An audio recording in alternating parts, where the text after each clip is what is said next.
Chapter 3: The Seeds of Ambition. 5 years passed.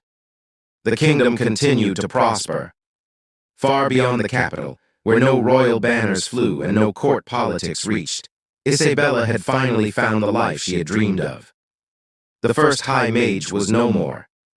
She was simply a wife, a mother. Together with Grayson, she raised 2 young sons in the little farmhouse beyond the western hills. Their days were filled with laughter, harvests, and bedtime stories instead of war councils and ancient spells. The magic within Isabella had grown quiet. Each passing year, she felt it slipping farther away.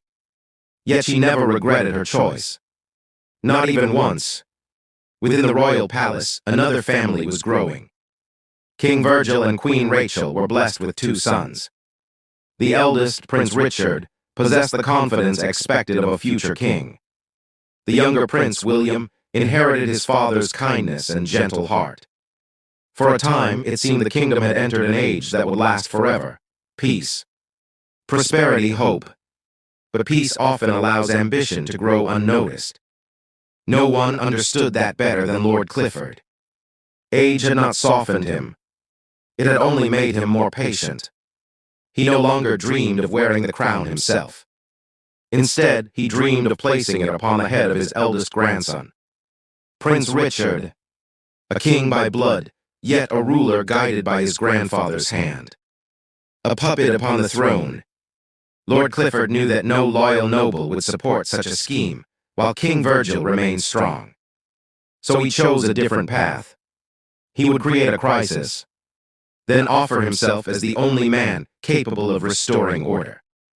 Without the king's knowledge, Clifford began dispatching soldiers loyal only to him across the eastern border. Villages belonging to a neighboring kingdom were raided under the royal banner. Trade caravans vanished. Border patrols were ambushed. Every commander carried the same message. These are the orders of His Majesty, King Virgil. It was a lie. A carefully crafted lie. The neighboring kingdom, once bound by treaties of friendship, answered with outrage. Diplomats demanded explanations. Merchants abandoned trade routes. Border skirmishes erupted where peace had endured for decades. The great kingdom slowly descended into uncertainty. Among the frightened whispers spreading through the capital, one question echoed louder than all the others. Where is the First High Mage? Some believed she had died.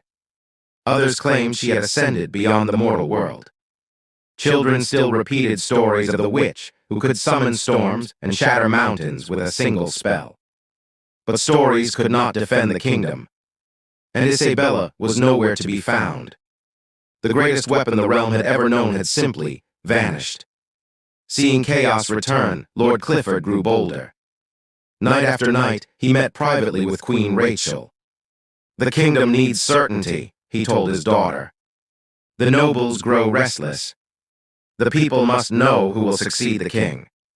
Rachel hesitated. Virgil says our sons are still too young. Clifford's expression hardened. Then convince him. Richard must be declared crown prince. The sooner it is done, the sooner the kingdom will stand united. Rachel loved her husband. She loved her children. And she trusted her father more than anyone else. Without realizing it, she became the voice of another man's ambition.